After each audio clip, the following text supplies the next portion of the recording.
A humanidade está em uma busca constante por novas descobertas e a ciência tem como principal objetivo entender os mistérios que nos cercam. Mas existem algumas coisas no nosso mundo que deixam até o cientista mais ávido se sentindo arrependido. Desde uma descoberta pavorosa nas profundezas de Chernobyl até uma esfera misteriosa que pode tirar muito do seu tempo de vida num piscar de olhos. Bom, acho que é hora de pegar nossos óculos de proteção e um pouco de água benta também, porque nós estamos prestes a conhecer alguns objetos amaldiçoados que deixaram os cientistas morrendo de medo.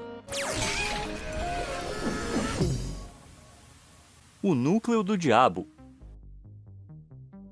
Durante o ápice da Segunda Guerra Mundial, os militares dos Estados Unidos lançaram duas bombas nucleares, conhecidas como Little Boy e Fat Man, sobre as cidades japonesas de Hiroshima e Nagasaki. O resultado foi devastador e forçou o Japão a se render. Mas se eles não tivessem se rendido, os norte-americanos ainda tinham uma terceira bomba nuclear prontinha para ser usada. Bom, não tão pronta assim. Apenas o núcleo radioativo dessa bomba chegou a ser construído, uma esfera de 6,3 kg de massa subcrítica de plutônio, com quase 9 centímetros de diâmetro. Depois que a Segunda Guerra acabou, esse núcleo de plutônio ficou armazenado em um centro de pesquisa em Los Alamos para a realização de novos testes. Ele até foi carinhosamente apelidado de Rufus. No entanto, depois de uma série de fatalidades, ele passou a ser conhecido como o núcleo do diabo. Como o núcleo foi construído para ser colocado dentro de uma bomba, a massa de plutônio só tinha uma pequena margem antes de se tornar supercrítica. Esse é o ponto em que o plutônio inicia uma reação nuclear em cadeia, ou, em termos menos científicos, faz um grande kabum.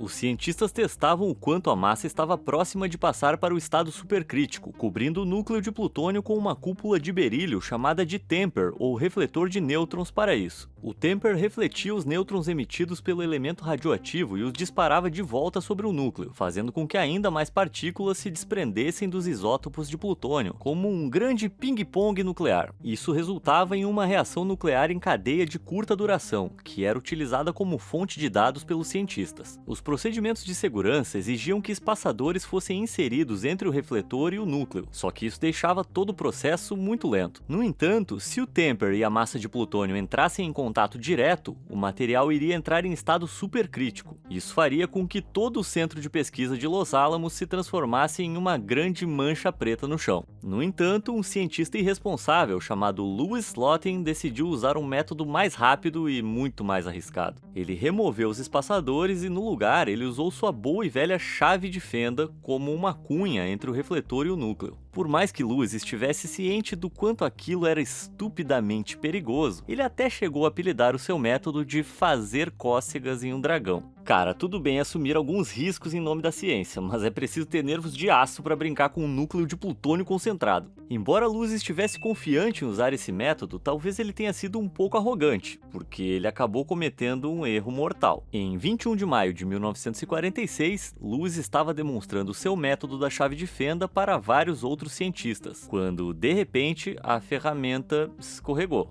Todos na sala congelaram quando um flash quente de luz azul tomou o ambiente. Louis rapidamente removeu a cúpula, expondo novamente o núcleo, mas já era tarde demais. A fração de segundo em que o temper ficou em contato com o material radioativo foi o suficiente para desencadear um total estimado de 3 quatrilhões de fissões nucleares. Isso é apenas 1/1000º das reações que aconteceram nas bombas que foram lançadas antes, mas ainda assim foi mortal. Por causa desse descuido, a vida do cientista foi abreviada de algumas décadas em potencial para apenas poucos dias. Essa ação liberou uma grande onda de radiação com átomos ionizados altamente energizados. Esses átomos radioativos conseguem esmagar o DNA como uma grande bola de demolição. Acontece que o DNA fica agrupado em nossos cromossomos, que são como bilhões de blocos de construção genéticos, conectados em cadeia, criando uma sequência precisa de códigos, que são utilizados para construir as células que compõem nossos corpos. Mas as partículas radioativas cheias de energia podem destruir ou alterar as ligações que formam nosso DNA. Isso pode levar à degradação dos tecidos ou mutações na sequência do DNA, que faz com que células cancerígenas comecem a se espalhar. É por isso que a radiação é tão perigosa, já que ela consegue corromper o funcionamento do corpo em níveis fundamentais. Por causa disso, todos os cientistas foram levados às pressas para o hospital para serem examinados. Por sorte, a maioria deles estava a uma distância segura e receberam doses bem pequenas de radiação. radiação. No entanto, Lewis estava parado bem na frente do núcleo. Para comparação, uma dose de 500 rem de radiação já é fatal, mas o corpo de Lewis foi atingido por um total cavalar de 2.100 rem, uma verdadeira enxurrada de nêutrons, raios gama e raios X. Infelizmente, essa dose massiva de radiação não rendeu a ele superpoderes como os do Hulk.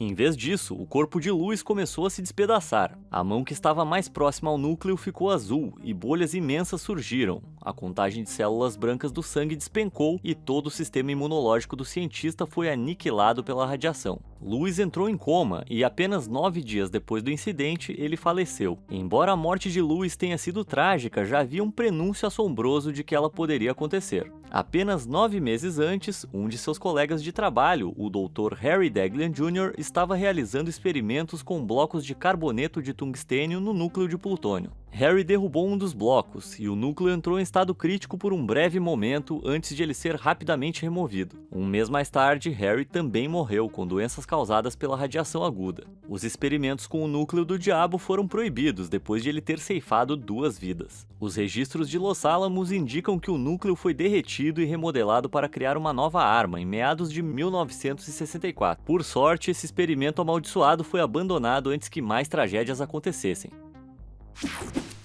Segredo congelado.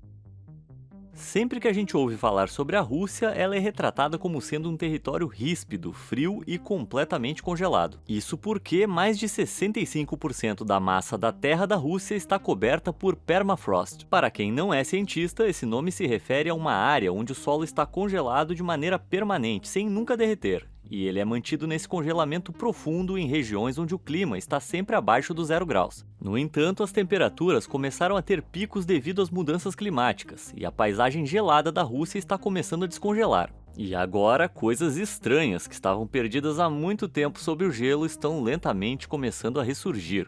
Isso aconteceu, por exemplo, na região de Yamalo-Nenets, uma área remota da Sibéria, onde em 2016 cerca de 1.200 renas foram encontradas mortas. A princípio, a misteriosa morte em massa das renas foi atribuída a uma onda de calor que atingiu a área, o que faz as temperaturas dispararem de uma média de -6 para escaldantes 35 graus. Mas foi então que os moradores da região começaram a adoecer e 13 pessoas no total acabaram internadas por conta de úlceras enegrecidas que surgiram na pele. Será que eu ouvi alguém falando em maldição por aí? Mas o que foi esse estranho fenômeno que assolou aquele lugar? Bom, para descobrir o que estava acontecendo, os cientistas colocaram seus equipamentos de segurança e foram lá investigar. No local, eles descobriram que aquelas renas não haviam morrido recentemente e que aquelas carcaças estavam ali há cerca de 75 anos. Elas ficaram escondidas debaixo do permafrost, mas a onda de calor acabou descongelando os animais. E os cientistas com certeza ficaram muito agradecidos por estarem usando seus equipamentos de segurança, pois tocar aquelas carcaças ou mesmo respirar muito perto delas poderia ter causado uma infecção letal. Acontece que aquelas pobres renas foram mortas por uma bactéria conhecida como Bacillus anthracis. Essa bactéria ocorre de maneira natural no solo de diversas partes do planeta, desde a América até a Ásia. Mas uma vez que um organismo vivo é infectado, os esporos da bactéria se multiplicam rapidamente em seu corpo, liberando toxinas que causam uma doença terrível e que você provavelmente já ouviu falar. Eu estou falando do temido antrás. No entanto, a letalidade dessa infecção depende da forma como os esporos entram no organismo. A forma mais comum de se contrair a doença é através de um pequeno corte na pele, que pode resultar em calombos avermelhados doloridos que se tornam úlceras enegrecidas. Mas essa é uma forma bastante amena de infecção. O consumo da carne mal cozida de um animal infectado pode espalhar esses esporos dentro do trato gastrointestinal, resultando em vômito severo, febre e dores abdominais. Porém, a forma mais letal da doença acontece quando os esporos são inalados. Sem o tratamento adequado, a inalação de antrás tem uma taxa de letalidade de perturbadores 85%. Os esporos colonizam os pulmões muito rápido, causando sintomas similares ao de um resfriado, seguidos de dores no peito e dificuldade para respirar. E como uma espécie de maldição antiga, os esporos de antrás podem permanecer em um ambiente por um longo período. Estima-se que eles podem ficar dormentes nas temperaturas congelantes do permafrost siberiano por até 105 anos. Embora cristais mágicos, óleos essenciais e feitiços não possam acabar com a maldição do antrás, a vacinação regular pode. E é por isso que a população local de cervos é vacinada todos os anos. Ufa, acho que o Papai Noel tá seguro, pelo menos por enquanto. Crateras colossais. E se eu te dissesse que a maldição do antraz congelado não é a única coisa assustadora que ficou escondida dos cientistas sob o permafrost siberiano por muitos anos? Existem coisas ainda mais estranhas, como esta cratera de tamanho colossal que começou a aparecer do nada. Esse buracão gigante foi descoberto durante um voo de helicóptero sobre a península de Yamal em 2014. E parece que ele simplesmente surgiu ali da noite pro dia. Essa cratera mede 20 metros de diâmetro e tem uma profundidade de mais de 50 metros. Apesar de seu tamanho massivo, ela deixou os cientistas que estudam o permafrost siberiano há décadas de queixo caído, já que eles nunca haviam encontrado algo assim. Crateras como essa não surgem do nada, e eles se questionaram se algo havia causado esse buracão no chão. Talvez uma bomba, quem sabe um demônio, ou talvez uma nova super variante do antraz. Bem, acontece que quando os cientistas examinaram a área, eles descobriram que as plantas ao redor da cratera haviam sido incendiadas, e as raízes expostas exibiam marcas de queimaduras. Mas não se preocupe, essas marcas não foram criadas por labaredas de fogo do inferno. Os cientistas deduziram que aquilo era resultado de uma explosão de gás metano. Acontece que toda aquela extensão do permafrost também é um reservatório gigante de gás natural. No entanto, graças às mudanças climáticas, a calota de gelo do permafrost está derretendo de maneira gradual, e o gás metano acabou causando uma erupção explosiva na superfície. Sinceramente, eu espero que o permafrost da Sibéria pare de derreter. Isso já foi responsável por uma praga mortal e por explosões gigantescas. Nesse ritmo, logo mais a gente vai ter um evento cataclísmico varrendo a humanidade da face da Terra.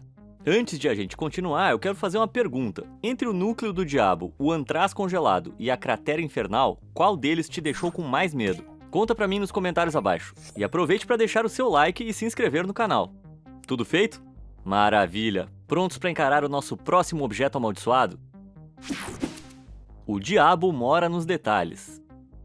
Em 1697, um incêndio catastrófico tomou a Biblioteca Nacional da Suécia, em Estocolmo. Muitos manuscritos preciosos foram perdidos em meio às chamas, mas de alguma maneira um grande tomo medieval conseguiu sobreviver às labaredas. E isso pode ter acontecido porque, de alguma maneira mística, esse fogo infernal talvez tenha sido iniciado por esse objeto amaldiçoado, que é conhecido como a Bíblia do Diabo. Na verdade, seu nome real é Codex Gigas, ou Livro Gigante em latim, um nome bastante apropriado para esse manuscrito massivo, que tem 91 centímetros de comprimento por 51 de largura e 22 de espessura. Ele é composto por 310 páginas feitas de papel velino, que é feito de couro curtido. Acredita-se que o Codex Gigas tenha demandado a pele de 160 burros para ser feito, e eu sinto muita pena do bibliotecário que tinha que carregar esse trambolho por aí, porque ele pesa impressionantes 75 quilos. O bibliotecário precisaria ter cerca de 1,80 de altura para poder se equiparar em peso com o Codex Gigas. No entanto, o aspecto mais maldito desse livro medieval está à espreita na página 290. Lá, desenhado nos mínimos detalhes, está um retrato meticuloso de página inteira do diabo em pessoa. A imagem contrasta com a página oposta, que representa os reinos do paraíso, e o conjunto simboliza a eterna batalha entre o bem e o mal. No entanto, de uma maneira meio assustadora, a página com o retrato do tinhoso tem uma coloração mais escura do que o restante do livro.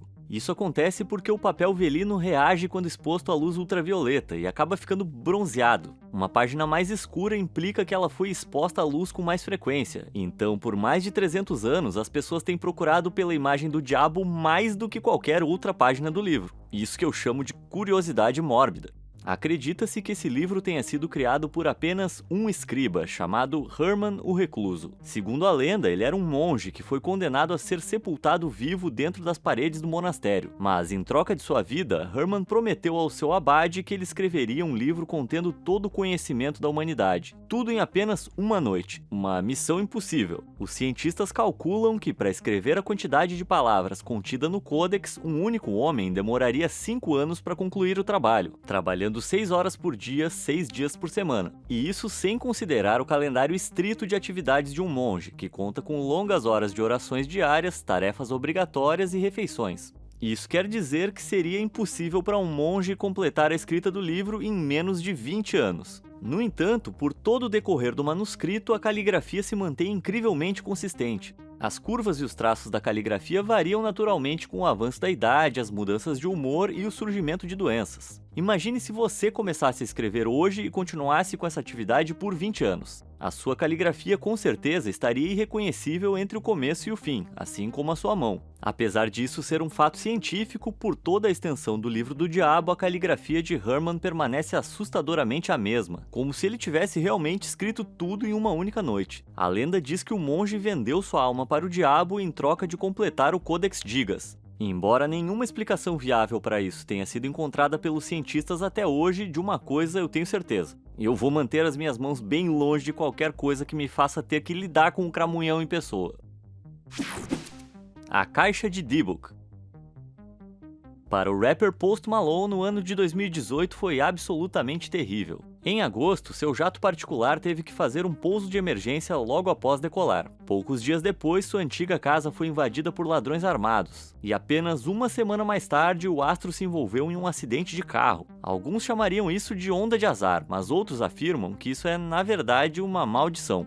Isso porque apenas 2 meses antes, Post Malone esteve em contato com a caixa de D-Book. Conhecido amplamente na internet como sendo o objeto mais assombrado do mundo, acredita-se que esse velho gabinete de vinhos seja habitado por um D-Book, um espírito cruel e perverso da mitologia judaica. Para conter essa entidade, o Shema, que é considerada uma das orações mais importantes do judaísmo, foi esculpido na madeira no fundo da caixa. A primeira vez que a caixa de D-Book chamou a atenção do mundo foi em 2003, quando um mercador de móveis antigos colocou o gabinete de vinhos à venda no eBay. Em uma grande descrição sobre o objeto assombrado, ele contou que tinha adquirido a caixa da bisneta de um refugiado judeu recém-falecido, que havia fugido da Polônia durante a ocupação alemã. Em seguida, a internet ficou fascinada com o gabinete potencialmente possuído, mas nem mesmo os cientistas foram capazes de explicar a cadeia de eventos desastrosos que Kevin alegou ter afetado todos os donos anteriores da caixa de D-Book.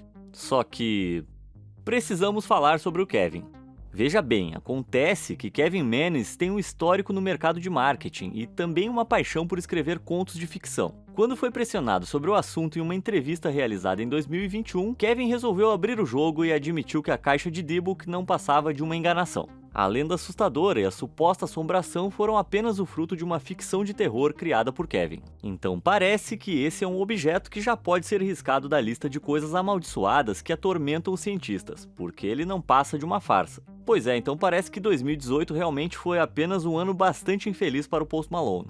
Bom, isso sem levar em conta o álbum que o rapper lançou nesse mesmo ano, que chegou à marca de platina quíntupla e quebrou vários recordes. Talvez essa seja a maneira misteriosa que o universo tem de manter as coisas em equilíbrio. A selfie mais mortal do mundo. Em 26 de abril de 1986, alguns funcionários da manutenção estavam realizando uma verificação de rotina no reator número 4 da usina nuclear de Chernobyl. Eles estavam planejando realizar alguns testes no sistema elétrico e decidiram desligar o sistema vital de resfriamento, para que ele não causasse interferência nos resultados, contrariando as regulamentações de segurança. Isso levou a um pico de energia catastrófico e o reator número 4 acabou explodindo. O núcleo acabou se fundindo e o calor era tão intenso que o próprio reator nuclear começou a derreter o chão. Os funcionários correram para tentar desligar o reator, mas ele começou a arremessar pedaços de material radioativo para o alto. Enquanto isso, os moradores da cidade vizinha de Pripyat tiveram que ser evacuados. Mas foi apenas quando a equipe de emergência retornou ao local, 6 meses depois da explosão, que eles encontraram o pedaço de lixo mais perigoso de todo o mundo. A equipe conseguiu liberar o acesso a um corredor de distribuição de vapor sob o reator 4. Quando os homens entraram naquele espaço, o contador Geiger começou a apitar loucamente, alertando que eles não deveriam se aproximar da enorme massa no final do corredor. Usando uma câmera operada por controle remoto, eles conseguiram estimar que a massa tinha cerca de 2 metros de comprimento, o que significa que ela tinha um peso aproximado de pelo menos 100 toneladas. Ela também estava emitindo 10.000 röntgens por hora. Essa radiação equivale a ser exposto a mais de 4,5 milhões de raios-x. Ficar ao lado dessa massa por apenas 2 minutos já seria exposição a uma dose suficiente de radiação para ser letal. A massa foi chamada de pé de elefante, um nome apropriado para descrever a aparência rachada e enrugada da gosma de córion. Esse material, que é semelhante à lava, foi criado quando o reator começou a queimar através do chão da usina, e consiste de uma mistura de varetas de grafite, combustível nuclear e concreto derretido. Para chegar até aquele lugar, a gosma radioativa teve que abrir caminho através de pelo menos 2 metros de concreto reforçado. E mais de uma década depois, ainda era letal se aproximar dela. Mas um inspetor nuclear, conhecido como Arthur Korneyev, tem tentado estudar o pé de elefante desde que ele foi descoberto. Ele já voltou lá inúmeras vezes para tirar fotos da maçaroca, apesar dos riscos da radiação. A imagem mais famosa já registrada do pé de elefante foi feita pela câmera com velocidade de obturação lenta de Arthur. Você até pode ver a sua figura borrada no canto esquerdo da foto. No entanto, essa textura granulada da fotografia não é nenhum filtro fantasmagórico do Instagram. Na verdade, esse é o efeito da radiação distorcendo o filme fotográfico. E se ela tem esse efeito no filme, imagine só o que a radiação é capaz de fazer com o DNA de Arthur. Mas, por incrível que pareça, Arthur ainda está vivo. Não restam dúvidas de que o pé de elefante é um objeto amaldiçoado, e que apenas um toque nessa massa radioativa é mais que suficiente para destruir o DNA e enviar a pessoa direto para o hospital. Esqueça a ciência, eu aqui não vou me aproximar dessa coisa. Assombração hollywoodiana. Em Hollywood, raramente a arte imita a vida. Sendo bem sincero, a maioria dos filmes com histórias baseadas em fatos reais não passa de um estupendo trabalho de ficção.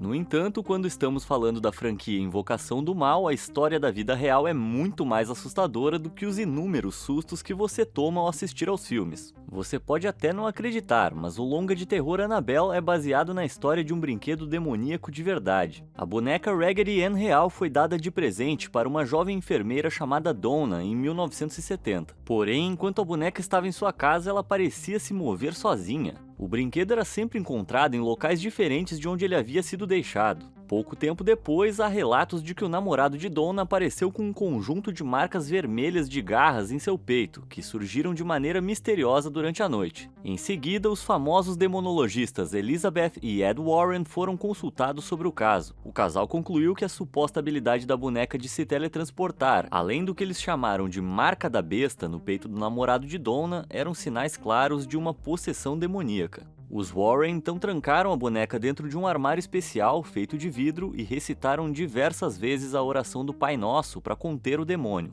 Ok, essa história com certeza é muito sinistra, mas eu acho que os mais céticos aqui devem estar se perguntando o quanto dessa história é real. Afinal, o estudo da demonologia nem é considerado como sendo uma ciência. Bom, acontece que nenhum cientista até hoje teve coragem o bastante para realizar um verdadeiro teste de laboratório na boneca Annabelle. Marte ataca.